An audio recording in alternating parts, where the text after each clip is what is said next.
السلام علیکم بھائیوں اور بہنوں، پاکستان حاصل کرنے کے لیے ہم نے بہت قربانی کی ہے. اللہ تعالیٰ نے ہمیں قربانیوں کی بدلے آزادی کی نعمت دی ہے.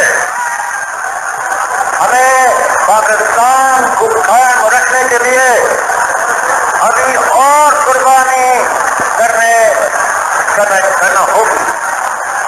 مسلمان مصیبت میں گھبرایا نہیں کرتا.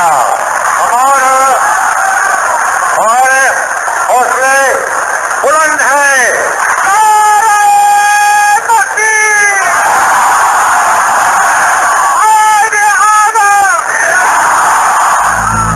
بسم اللہ الرحمن الرحیم. میں ہوں اظہر نیاز اور پروگرام ہے ہمارا میں نے پاکستان بنتے دیکھا. ہمارے آج کے مہمان ہیں جناب پروفیسر خورشید احمد صاحب. ہمارے لیے بہت ہی سعادت کی بات ہے، انہوں نے بہت ہی مصروف وقت سے ہمارے لیے وقت نکالا.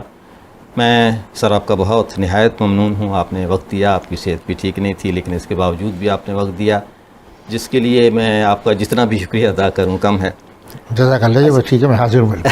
23 مارچ 1932 جی ہاں، غالباً آپ کی جو ہے تاریخ پیدائش ہے، اور دلی وہ جگہ ہے. جب پاکستان بنا تو اس وقت آپ تھے کوئی میں 15 سال کا. آپ کو تو اچھی طرح یاد ہوگا ہر چیز بالکل. تو ہمارے لیے تو یہ بڑی سعادت کی بات ہے کہ آپ وہ شخصیت ہیں جو یہ کہہ سکتے ہیں کہ میں نے پاکستان بنتے دیکھا. کوئی شبہ نہیں، میں نے بنتے بھی دیکھا اور ایک نوجوان کی حیثیت سے اس میں ایک حصہ بھی لیا. اچھا، اب پہلے تو مجھے میں اب تھوڑا سا آپ کے بچپن کے حوالے سے، دلی اس وقت کیسا تھا؟ دلی ہندوستان کا قلب، مسلمانوں کی سلطنت کا دارالخلافہ تقریباً 1000 سال رہا ہے. جی سر. اور ہماری تہذیب، ہماری تاریخ، ہماری روایات ان کا امین تھا. اور گو مسلمان اکثریت میں نہیں تھے.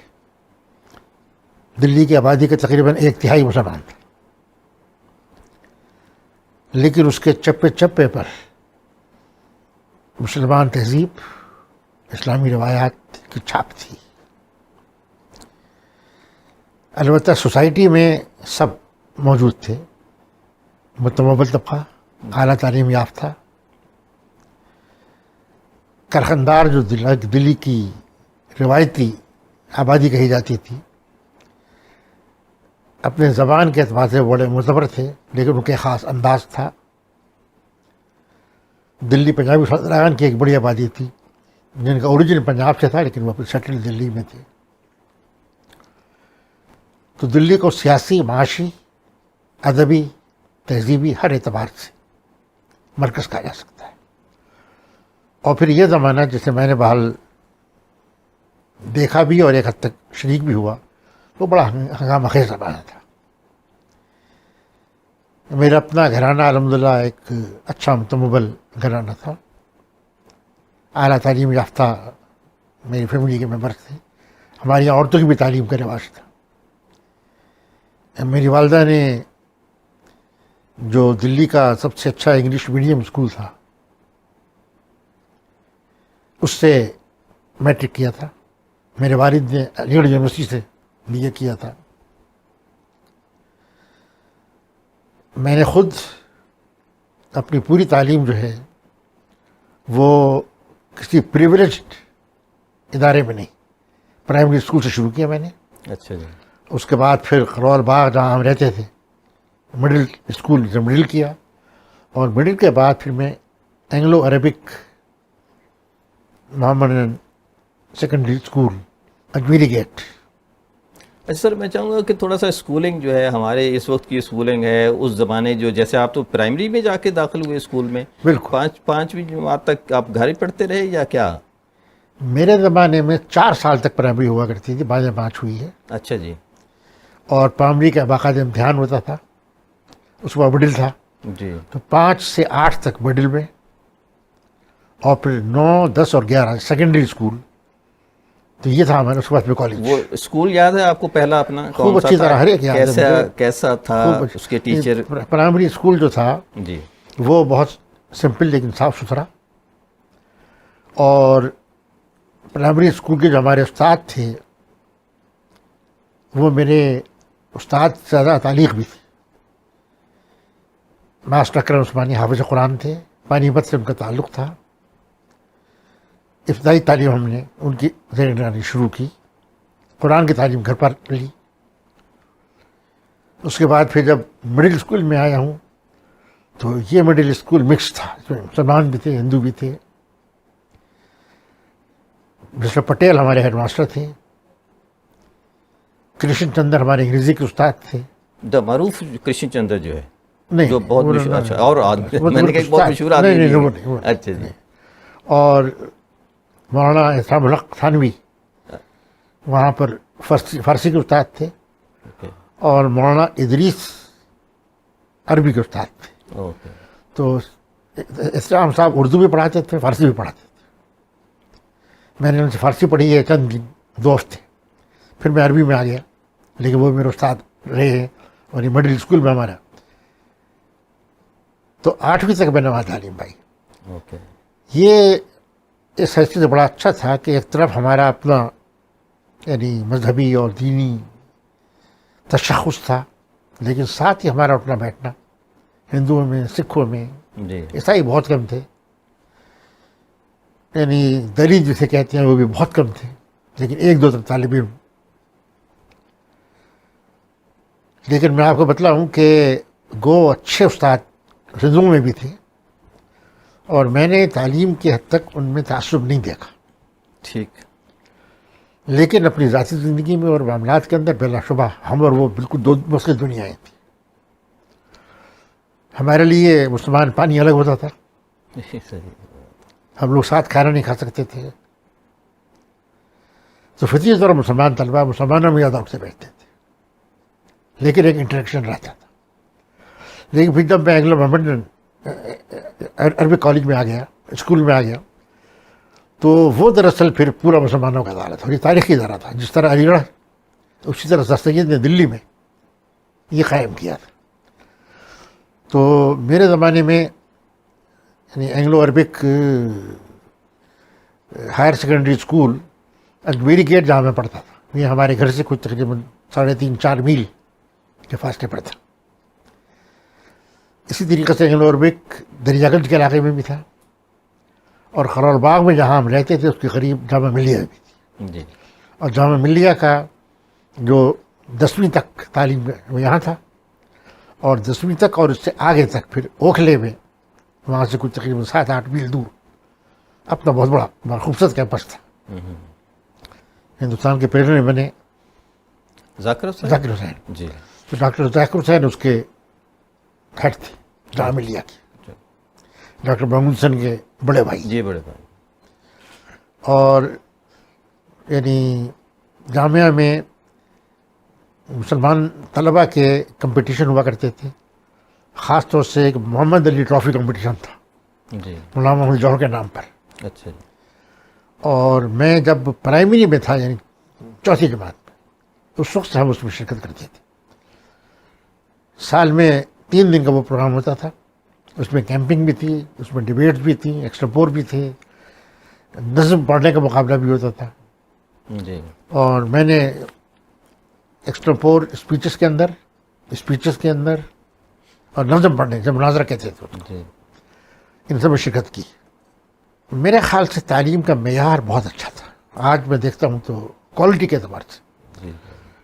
اور سب سے بات یہ کہ استاد اور طالب علم کا جو پرسنل ریلیشن شپ تھا وہ یعنی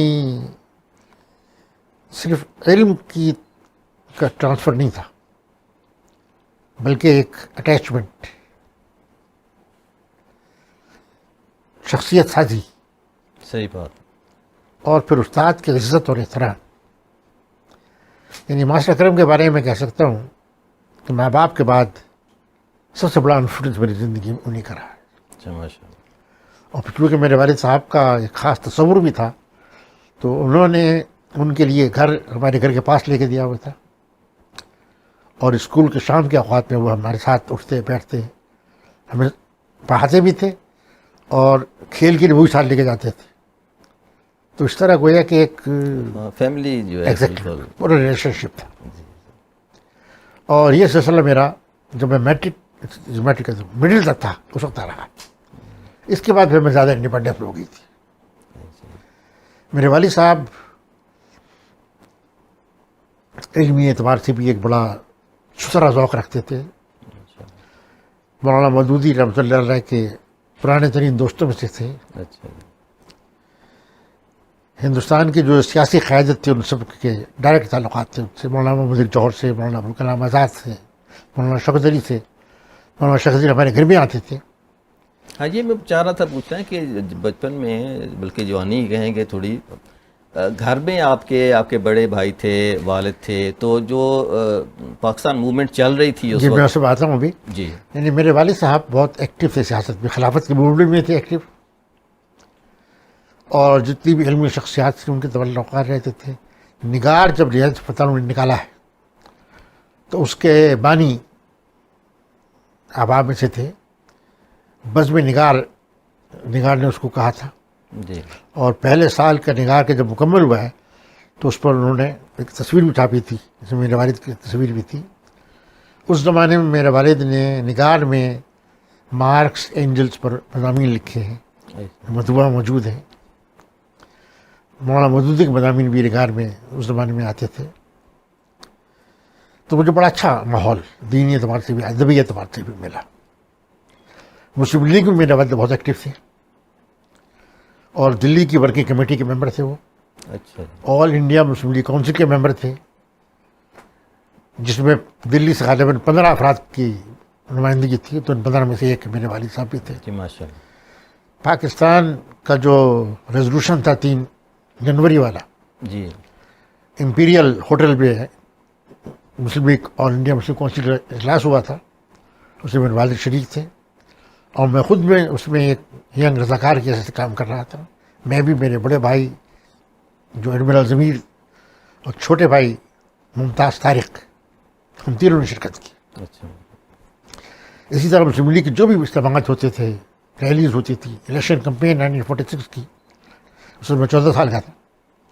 ڈاکٹر عبدالغنی دلی سے ہمارے کینڈیڈیٹ تھے, ان کے لیے دن رات ہم نے کام کیا. اس طرح قائد اعظم کو دیکھنے کا موقع آپ کو؟ قائد اعظم کو نہ صرف دیکھنے کا موقع ملا, سننے کا موقع ملا, بلکہ جب دلی میں اپریل 1946 لیجسلیٹرز کنونشن ہوئی, جس میں مرکزی اور صوبائی سطح پر جتنے لوگ منتخب ہوئے تھے انتخابات میں 45-46 کے, تو بہت اہم کنونشن تھا یہ.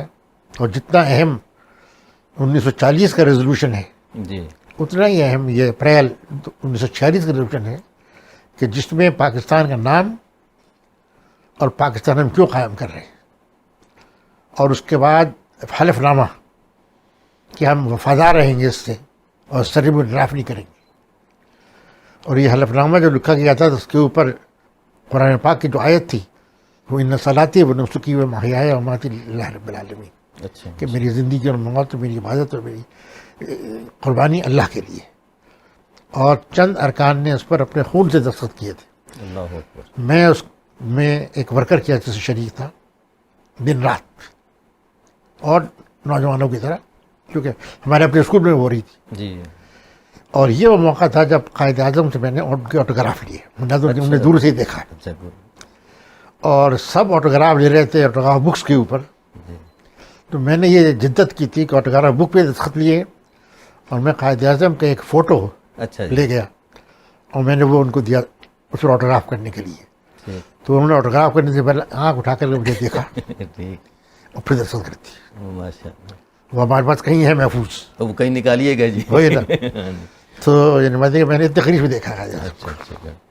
تو اس طرح سے جو آپ کی ایجوکیشن ہے وہ مڈل تک اور میٹرک تک, کالج جو ہے میں 10ویں جماعت تک میں نے پڑھا تھا, 11ویں میں تھا. اچھا جی 11ویں کے امتحان میں نہیں دے سکا تھا، اچھا اس لیے کہ آزاد ہو گئے تھے. جی ٹھیک. تو مجھے اسکول نے آفیشلی جو مارک شیٹ کہتے تھے اس کو، جی جی وہ انہوں نے سائن کر کے مہر لگا کر کے دی تھی، اچھا جس کی بیسس پر میں نے پھر پاکستان میں آکے اپنی تعلیم جاری رکھی. تو میری 11 سال تعلیم دلی میں ہوئی ہے، 12ویں سال لاہور میں ہوئی ہے، اور اس کے بعد سے میں نے کراچی میں تعلیم کی. اچھا میں جاننا چاہوں گا جی کہ آپ کا گھرانہ تو ماشاءاللہ اس طرح سے بہت ہی ایکٹیو اس میں شامل تھا. مسلم لیگ جو ہے وہ کس طرح کا پاکستان چاہتی تھی؟ دیکھیے بڑا بنیادی سوال ہے آپ کا، اور مجھے اس میں کوئی شبہ نہیں ہے کہ مسلم لیگ کا جو نقطۂ آغاز ہے وہ ہے مسلمانوں کے حقوق کا تحفظ. یعنی بریفلی آپ یوں سمجھے کہ برطانوی اقتدار کو جنہوں نے چیلنج کیا وہ مسلمان تھے. تحریک مجاہدین گو بالاکوٹ میں تھی، لیکن اس کی تنظیم پورے ہندوستان میں تھی. جی ٹھیک. یعنی صوبہ سرحد جو اس وقت تھا اس سے لے کر کے اور بنگال تک. اور اللہ تعالیٰ غلام رسول بہر کو اجر دے، انہوں نے یہ پوری تاریخ لکھی ہے جو ڈاکومنٹڈ موجود ہے. پھر 1857 کا واقعہ ہوا جس میں گو غیر مسلم بھی شریک تھے، لیکن اس میں لیڈرشپ، قربانیاں اور عظیم اکثریت مسلمانوں کی تھی. لیکن اس کے بعد پھر مسلمانوں نے محسوس کیا کہ ہم قوت سے مقابلہ نہیں کر سکیں گے، عدم مساوات ہے قوت کی. تو ایک طرف انہوں نے کوشش کی کہ جو کچھ اسلامی تہذیب اور علوم ہے ان کو محفوظ کر لیں. یہ کام دین مدارس نے کیا، اور اس میں دیوبند، مظاہر العلوم، ندوہ، ہر ایک نے اپنا اپنا کردار ادا کیا. دوسرا رد عمل سر سید مرحوم کا تھا، جنہوں نے کہا کہ انگریز سے لڑنا فائدہ مند نہیں ہے، مفاہمت کا راستہ اختیار کرو، انگریزی تعلیم حاصل کرو، ٹیکنالوجی میں عبور حاصل کرو، اور مسلمان اپنی قوت بنائیں. لیکن عام مسلمانوں کا ذہن ان دونوں چیزوں کے ساتھ ساتھ یہ تھا کہ ہم اس ملک میں 1000 سال تک فرمانروا رہے ہیں، اور وہ ذہناً انگریز کی حکمرانی کو اور بالادستی کو قبول نہیں کر رہے تھے. اس کا ایک دم مظاہرہ ہوا خلافت کی تحریک میں. جی. اور یہ تاریخ کا ایک عجوبہ ہے کہ خلافت کی تحریک کا ڈائریکٹ فائدہ ہندوستان کے مسلمانوں کو نہیں پہنچنا تھا. برطانیہ جو ان پر حکمران تھا اور سلطنت عثمانیہ کے مقابلے میں تھا، لڑ رہا تھا ان سے. جی. یورپی اقوام جو فوج کشی کر رہے تھے ان کے اوپر، لیکن مسلمانوں نے دولت عثمانیہ کے مسلمانوں کا ساتھ دیا، اور خلافت کے موومنٹ نے ایک بالکل نیا جذبہ بغاوت کا، اسلامیت کا پیدا کیا. 1912-13 سے لے کر کے 1923-24 تک یہ تحریک یعنی بر صغیر کی آزادی کی تحریک بھی تھی اور مسلمانوں کی بیداری کی تحریک بھی تھی. 1905 میں بنگال کی تقسیم کا واقعہ ہوا ہے، اور اس تقسیم کا فائدہ مسلمانوں کو پہنچ رہا تھا، لیکن ہندو نے سے رجسٹ کیا. اور یہ وہ پوائنٹ تھا جہاں مسلمانوں نے محسوس کیا کہ انہیں اپنے حقوق کے لیے، اپنے تہذیبی تشخص، دینی تشخص کی حفاظت کے لیے کچھ نہ کچھ سیاسی کام کرنا ہوگا. لیکن مکمل آزادی ان کے سامنے اس وقت نہیں تھی.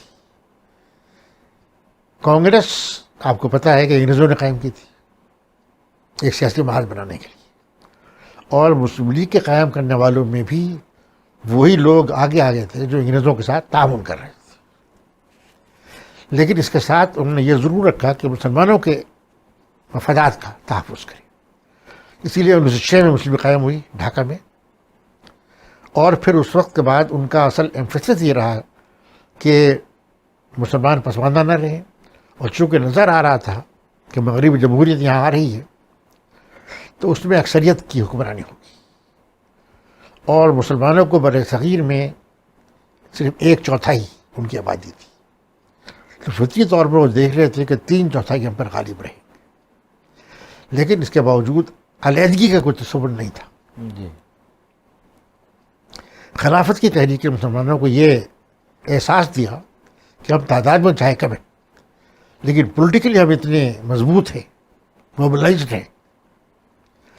اور پھر اسے آپ چاہے تھیوریٹیکل بات کہیں لیکن تاریخ میں ہوتا یہی رہا ہے کہ بیرونی قوت کبھی گئی ہے تو جس قوت سے انہوں نے اقتدار چھینا تھا وہی وہاں آیا کرتے، صحیح بات، وہی بادشاہ، وہی فیملی۔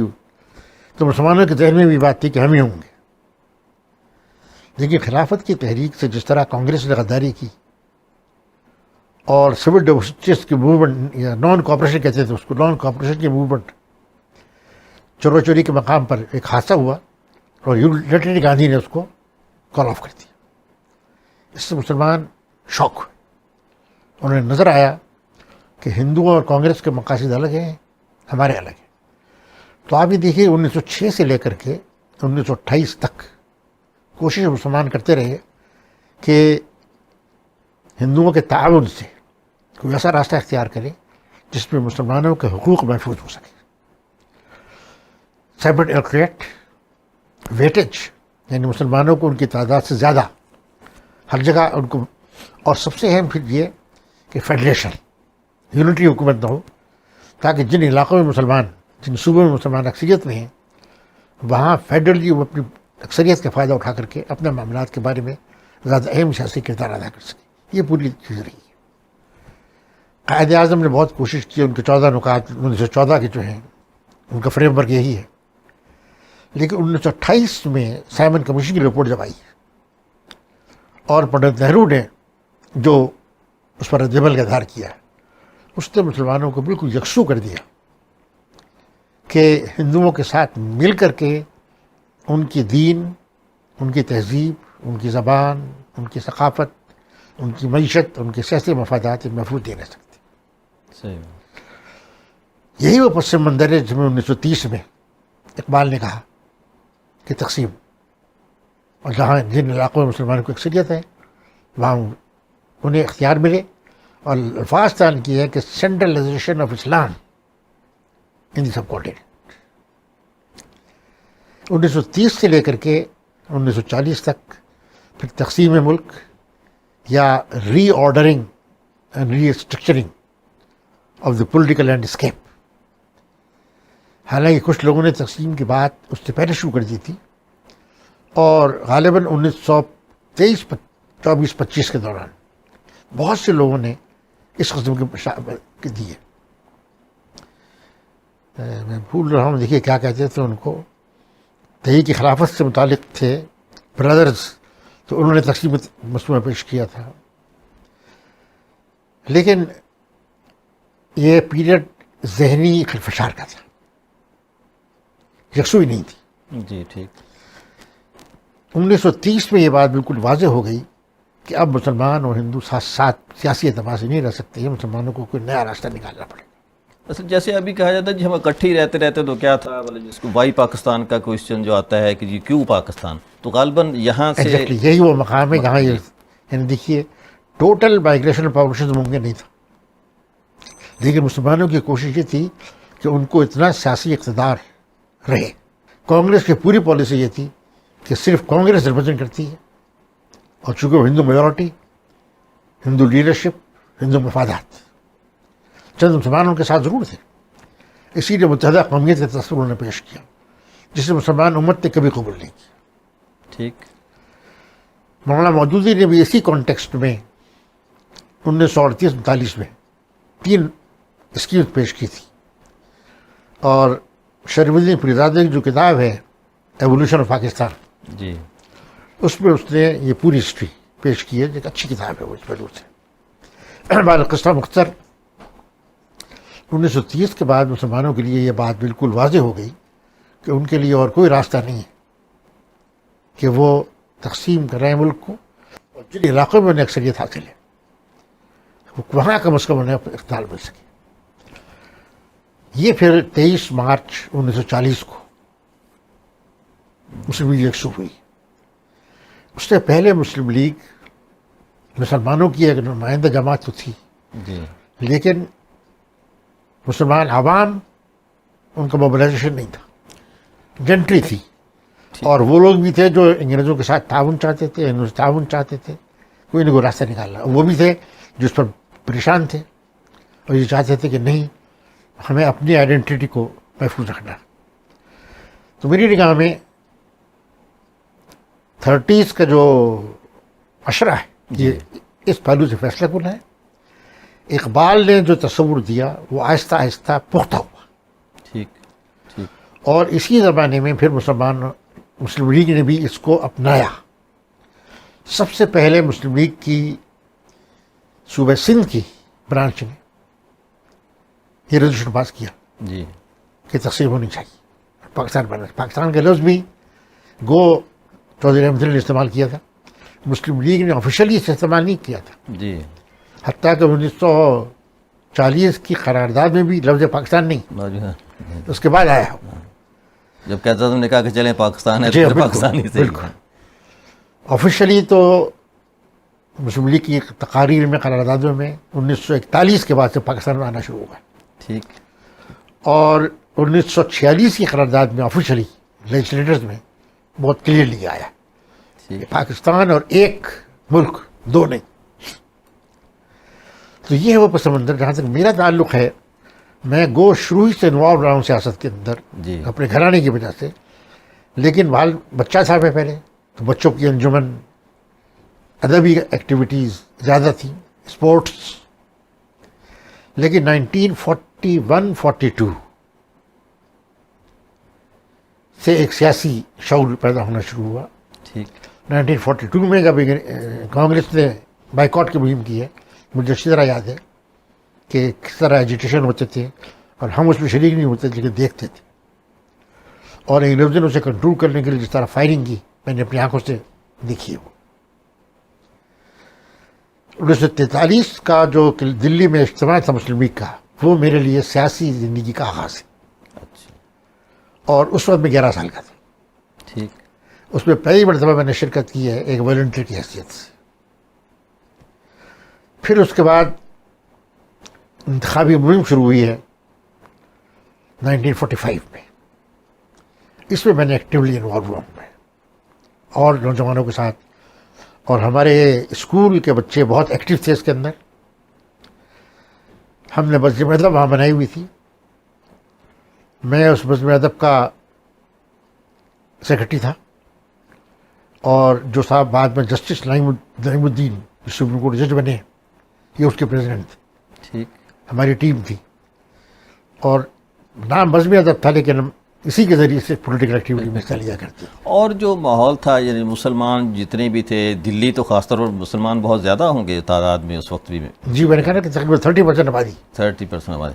تو کیا ایٹماسفیئر تھا کہ جس طرح سے ابھی ہم جب دیکھتے ہیں, میں ایک انصار ناصری صاحب کی کتاب پڑھ رہا تھا, پاکستان زندہ باد انہوں نے لکھا ہے, تو گلیوں میں نعرے لگ رہے تھے کہ جی ایک عجیب کیفیت تھی. اور خاص طور پر میں جاننا چاہتا ہوں جی کہ آپ نے یہ جو نعرہ ہے کہ پاکستان کا مطلب کیا, آپ نے کب سنا یہ؟ میں نے یہ سنا الیکشن کے موقع پر 1945-46. 1945-46 پہ ہم خود کہتے تھے یہ کہ پاکستان کا مطلب کیا, لا الہ الا اللہ. مسلم مطلب مسلم لیگ میں بن کے رہے گا پاکستان, لے کے رہیں گے بڑھتے رہے گا ہندوستان. تو یہ ساری چیزیں ہم نے, کیونکہ ابھی بہت سارے لوگ اس کو کہتے نہیں یہ تو بعد میں اس کو گھڑ لیا گیا ہے, اس کے پاکستان بننے سے پہلے تو یہ نعرہ غلط ہے. غالباً یعنی پنجاب کی کسی جگہ کے ایک صاحب تھے جنہوں نے یہ سب سے پہلے انٹروڈیوس کیا ہے اور انہیں پچھلے سال یعنی پوسٹ کے انتقال کے بعد پاکستان کا کوئی اعزاز بھی ملا ہے. اچھا جی. تو یہ 43 میں آیا ہے. ٹھیک. لیکن میں نے خود اس کو 45 کے آخر میں ٹھیک سنا بھی ہے, لگایا بھی. ٹھیک. تو آپ کے اس سوال کا جواب یہ ہے کہ مسلم لیگ کی جدوجہد کا آغاز تو ہوا تھا مسلمانوں کے سیاسی اور معاشی اور ثقافتی تہذیبی حقوق کے تحفظ کے لیے ٹھیک. ایک اسپیس پولیٹیکل پیدا کرنے سے. لیکن پھر انہیں احساس ہوا کہ نہیں، یہ ساتھ رہ کے حاصل نہیں ہو سکتا. اگر آپ مسلم لیگ کی ورکنگ کمیٹی اور کونسل کی قراردادیں اور پروسیڈنگ دیکھیں تو آپ یہ پائیں گے کہ 1936 کے بعد سے آئیڈیالوجیکل رنگ بڑھنا شروع ہوا ہے اور 1940 کے بعد بہت نمایاں ہوا ہے. اس موقع پر انہوں نے کمیٹیاں قائم کی ہیں کہ تعلیم میں کیا اصلاحات ہونی چاہیے، اسلام کا سیاسی نظام کیا ہے. اس کے لیے کمیٹی نواب چھتاری نے کی دعوت کے اوپر بنائی گئی مسلم لیگ کی طرف آفیشلی، اور مولانا سید سلمان ندوی کو دعوت دی گئی کہ وہ اس کے صدر ہوں. مولانا مودودی، مولانا عبد المجید دریابادی، ندوی کے ایک مولانا تھے اور ایک صوبہ بنگال سے صاحب تھے. یہ 5 افراد پر مسلم لیگ کمیٹی بنی. اس کی ایک میٹنگ ہوئی لکھنؤ کے اندر، اور پھر جو اس میں ڈسکشن ہوا تھا اس کی روشنی میں ایک کتاب اسلام کا سیاسی نظام تیار ہوئی. اس کے علاوہ مولانا اشرف علی تھانوی نے اپنی فراست سے محسوس کر کے یہ بات کہی کہ مسلمانوں کے حقوق کے تحفظ اور اسلام کی قوت کے لیے مسلم لیگ جو جدوجہد کرے یہ ضروری. ٹھیک. اور ان کا انتقال تھا جس کے اوپر مسلم لیگ کی ورکنگ کمیٹی نے یا کونسل نے آفیشلی قرارداد پاس کی اور یہ کہا ہے کہ آج ہمارا سب سے بڑا حامی جو ہے وہ اللہ کو پیارا ہوا. تو علماء نے اس میں شرکت کی، لیکن جو دینی رنگ تھا اس کا وہ نمایاں ہوا ہے 44-45. پھر اسی زمانے میں چونکہ کانگریس کی سپورٹ کرے جمعیت علماء ہند، تو اس کے مقابلے میں جمعیت علماء اسلام وجود میں آئی. ان کا پہلا کنونشن 1945 میں ہوا ہے. اس میں تقریباً 3000 علماء نے شرکت کی. مولانا شبیر احمد عثمانی، مولانا ظفر احمد عثمانی، مولانا سبحانی، آزاد سبحانی، مولانا اکرم خان، مفتی شفیع، یہ تمام لوگ اس کے اندر، مولانا عبدالحمید بدایونی. تو اس پوری ان کی شرکت سے دینی رنگ اتنا ہی بڑھتا گیا. اور پھر انتخاب کے موقع پر تو سچی بات یہ ہے کہ ہم نے وہ جذبہ دیکھا ہے لوگوں کے اندر کہ جس کا ہم تصور نہیں کر سکتے. یعنی میں خود تو اس کا گواہ نہیں ہوں، لیکن پروفیسر شرافت ہاشمی جو میرے سینئر استاد تھے اردو کالج کے اندر اور تحریک پاکستان میں سرگرم تھے، جی. انہوں نے مجھے خود بتایا کہ الیکشن میں ایک گاؤں سے لوگ آئے اور وہ کفن کا کپڑا ساتھ لے کر کے آئے. اللہ. اور انہوں نے کہا کہ ہم اس لیے آئے ہیں کہ ہم چاہے اب واپس نہیں جا سکتے میرے گاؤں میں، ہم جائیں گے تو ہمارا دیا جائے، ٹھیک. لیکن ہم ووٹ دیں گے پاکستان کو اسلام کے لیے. یہ جذبہ تھا لوگوں کا. کیا کہیں. تو جو موبلائزیشن ہوا عوام کے اندر اسی پر ہوا ہے. جی صحیح. اور اس معنی میں قائد اعظم بالکل یکسو تھے، اس لیے کہ قائد اعظم کا خود ذہنی سفر ہے. جی. 36 کے بعد وہ آہستہ آہستہ اس طرف کو اس طرف آئے ہیں. جی. اور 39 میں انہوں نے بڑی ایک انسپائرنگ تقریر کی ہے کونسل میں. انہوں نے کہا اللہ نے مجھے سب کچھ دیا، دولت بھی دی ہے، عزت بھی دی ہے، سیاست میرا مقام ہے،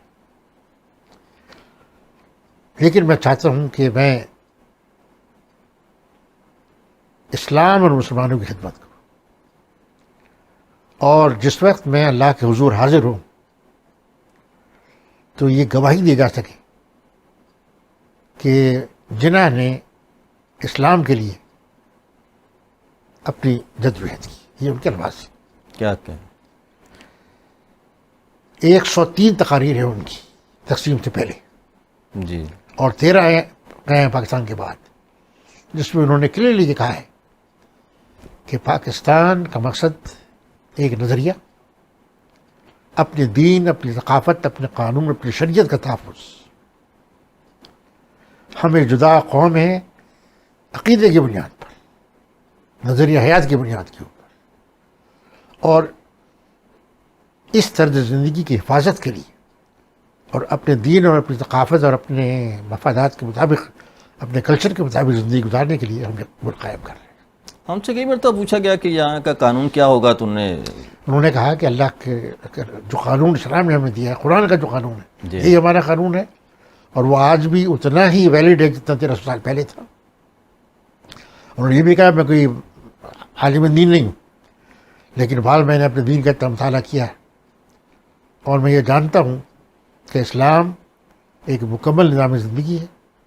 وہ مغرب کے جو تصور ہے مذہب کا، اس معنی میں کوئی مذہب نہیں ہے کہ جو صرف فرد اور اللہ کے تعلق کا نام ہے، بلکہ اس کا تمام انسان کی پوری زندگی، اس کے سارے معاملات سے تعلق ہے. اور بڑی پیاری بات انہوں نے حیدرآباد دکن میں وہاں کے عثمانی یونیورسٹی کے طلباء سے بات کرتے ہوئے کہی جی کہ اسلام کے سیاسی نظام کا جو بنیادی اصول ہے وہ یہ ہے کہ حاکمیت اللہ کی ہے اور عوام کے نمائندے فیصلہ کریں گے، لیکن ان حدود کے اندر کریں گے جو قرآن و سنت نے مرتب کی. کیا وہ خود یہ فیصلہ نہیں کر سکتے کہ حق اور ناحق کیا ہے. یہ ویلیو اللہ کے رسول نے دی ہے. ہمارا کام یہ ہے کہ ہم اس کے مطابق کام کریں، اس کو ڈیولپ کریں، اس کے تقاضوں کو سمجھیں، لیکن فریم ورک ہوا ہے تو صاف لفظوں میں یہ بات ہے. اچھا، ان کی ایک تقریر کو لے کر عام طور پر کہا جاتا ہے کہ جی انہوں نے یہ تقریر کی جس میں کہا گیا کہ جی اقلیتوں کو سارے حقوق دیے جائیں گے اور اس کو سیکولر ثابت کرنے کی کوشش کی جاتی ہے. یہ قائد اعظم کے ساتھ میرے خیال یہ کہ اس سے بڑا ظلم نہیں ہو سکتا. 11 اگست 1947 کی تقریر ہے. جی. اس کا ایک خاص پس منظر ہے. پس منظر یہ ہے کہ ہندو مسلم فسادات ہو رہے تھے. 80,000 سے 1 لاکھ مسلمان اس وقت شہید کیے جا چکے تھے. اللہ.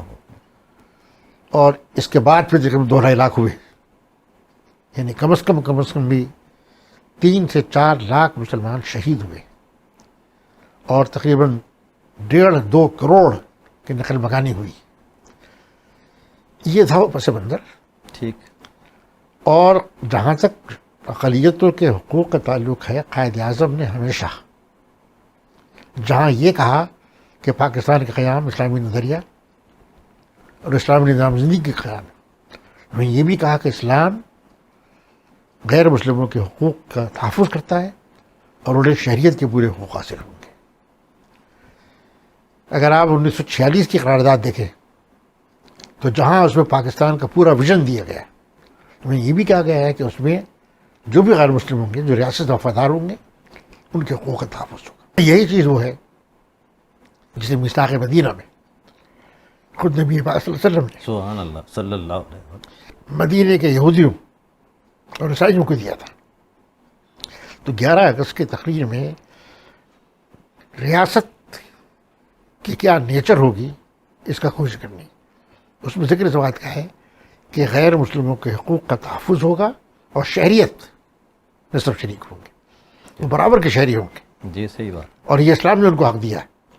اور یہی وجہ ہے کہ اس تقریر کے 3 دن کے بعد جب 14 اگست کو قائد اعظم نے حلف لیا، لارڈ ماؤنٹ بٹن آیا تھا تو اس نے چھیڑنے کے لیے میرے حال سے تو یہ بات کہی کہ غیر مسلموں کے حقوق کا تحفظ ہونا چاہیے، اور اس سلسلے میں شہنشاہ اکبر نے بڑی اونچی مثال قائم کی. تو قائد اعظم نے اس کے برملا اسی وقت کہا کہ اکبر نہیں، ہمارے لیے صحیح مثال نبی پاک صلی اللہ علیہ صلی وسلم، اللہ علیہ وسلم.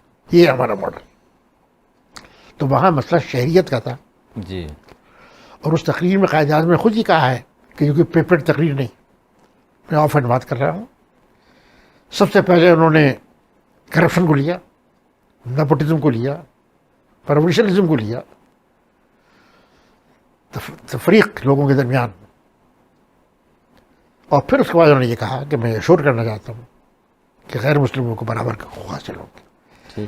اور حکومت جو ہے وہ محض کوئی مسلمان ہے یا ہندو ہے، اس بنیاد پر ان میں معاملات نہیں کرے گی.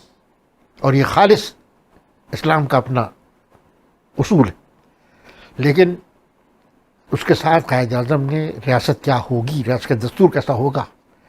حد یہ ہے کہ جب امریکہ کو قائد اعظم نے ان کے یوم آزادی پہ بیان دیا تو اس میں کہا ہے جی کہ پاکستان کا دستور کیا ہوگا یہ دستور اصل بھی طے کرے گی، لیکن میں یہ کہہ سکتا ہوں کہ وہ ان اصولوں پر مبنی ہوگا جو جمہوریت کے اصول ہیں اور جو اسلام نے ہم کو دی.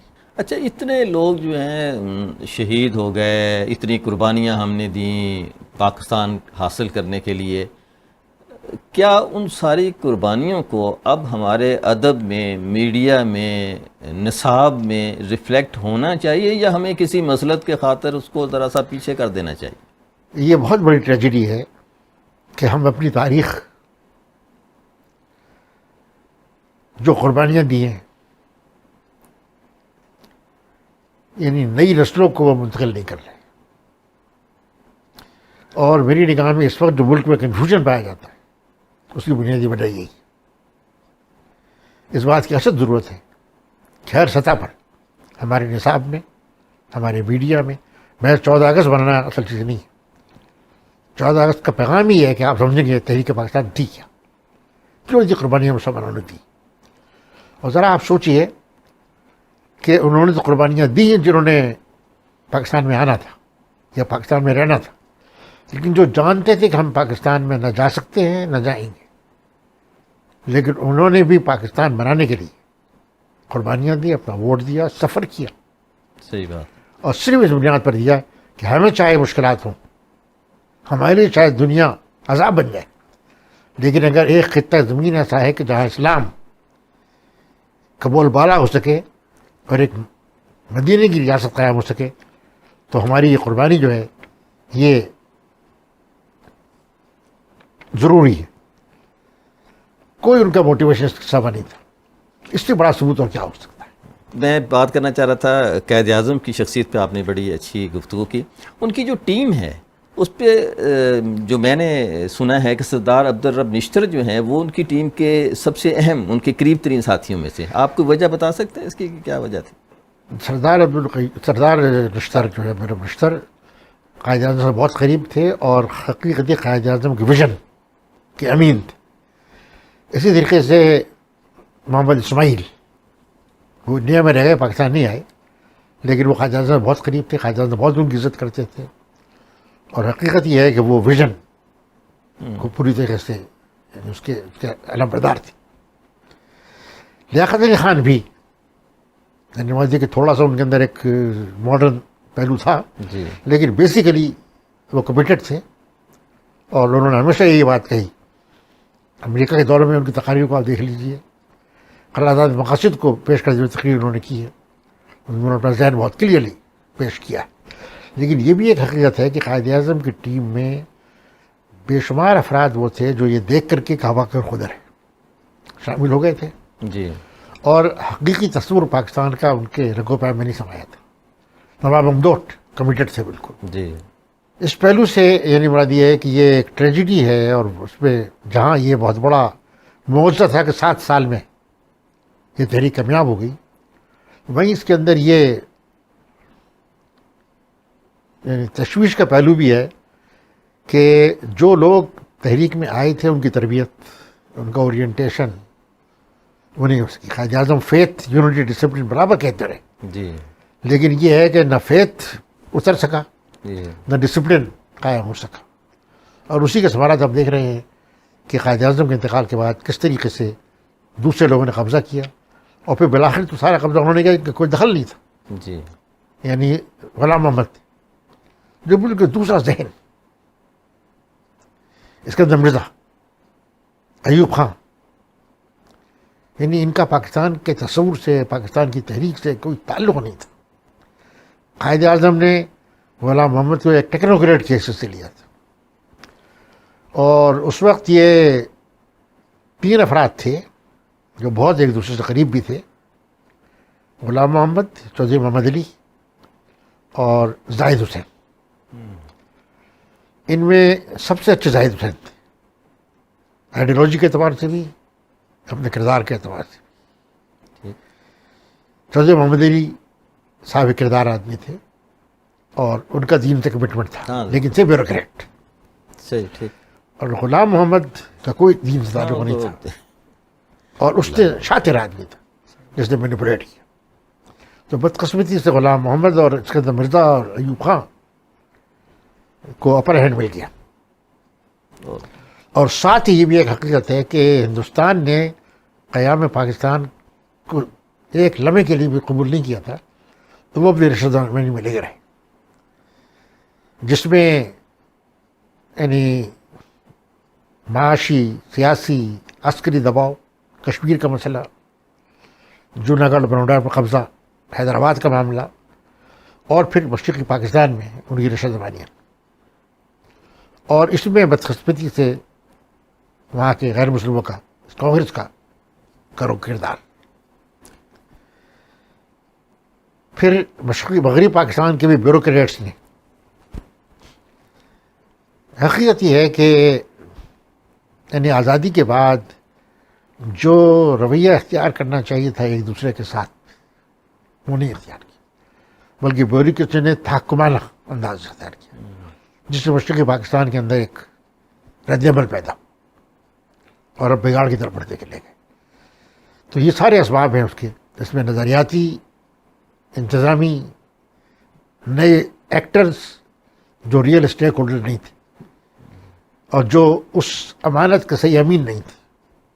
آپ نے ایک پرچہ نکالا چراغ راہ، اس کا ایک نظریہ پاکستان نام پر تھا. جی یہ 1963 میں نے نکالا ہے، اور یہ ایوب صاحب کے جواب بھی تھا، اس لیے کہ انہوں نے جو کوشش کی تھی کہ نظریہ اوجل کیا جائے. اس میں جو مضامین ہیں، ان مضامین کی آج کتنی ضرورت ہے نئے نسل کو؟ بے پناہ ضرورت ہے، اور اس کے ایک حصے کو میں نے پاکستان اور اسلامی نظریہ کے عنوان سے ایک نئی کتابی شکل میں مرتب کیا جو شائع ہو گئی. اچھا، ماشاء اللہ. آخر میں صرف میں چاہوں گا نئی نسل کے لیے اس پاکستان کے حوالے سے کچھ 5 منٹ آپ کچھ کہنا چاہیں. پاکستان اللہ کا ایک انعام ہے. پاکستان ہماری ایک تاریخی اچیومنٹ. پاکستان ہمارے مستقبل کا نشان ہے. لیکن پاکستان محض ایک جغرافیائی حصے کا نام نہیں ہے. پاکستان نام ہے ایک ویژن کا، ایک نظریے کا، ایک منزل کا، ایک تصور حیات کا. بلا شبہ اس کے لیے زمین کی ضرورت ہے، اس کے لیے وسائل کی ضرورت ہے، لیکن محض 2 پیسے کمانے کے لیے نہیں، بلکہ جیسے قائد اعظم نے کہا کہ پاکستان ہم نے حاصل کیا ہے تاکہ اسلام کی تجربہ گاہ، تاکہ یہاں وہ نمونہ بنا سکے. تو نظریہ پاکستان، تحریک پاکستان اور پاکستان کا وجود اور پاکستان کا مستقبل میری نگاہ میں ایک دوسرے سے بالکل جڑے ہوئے ہیں. اور میرا پیغام یہی ہے کہ اس امانت کے آپ امین ہیں، لیکن آپ کے لیے ضروری ہے کہ اس کے اصل تصور، اس کے مشن اور منزل، اس کے ویژن کو رگوپا میں سنبھالیں، اور پھر اس کے لیے علمی، عملی، انفرادی، اجتماعی، انسٹیٹیوشنل ہر سطح پر جدوجہد کریں.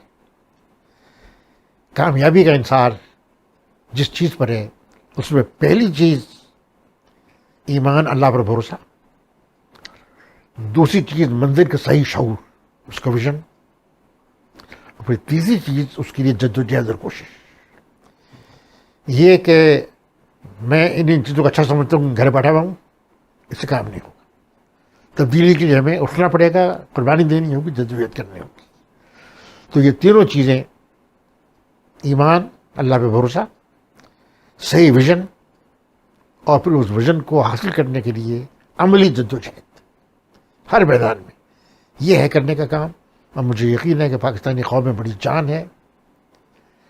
اللہ تعالیٰ کا یعنی ارشاد ہے کہ والذین جاہدوا فینا لنہدینہم سبلنا، جو ہماری طرف جدوجہد کرتے ہیں ہم ان کے لیے اس راستے کو آسان بنا دیں. کیا تو بس اس راستے پہ آپ اٹھیے اور پھر دیکھیے اللہ تعالیٰ آپ کو کامیاب کرے گا اور آپ دنیا کے سامنے ایک اچھی مثال قائم کریں گے. آخر دعوانا میرا.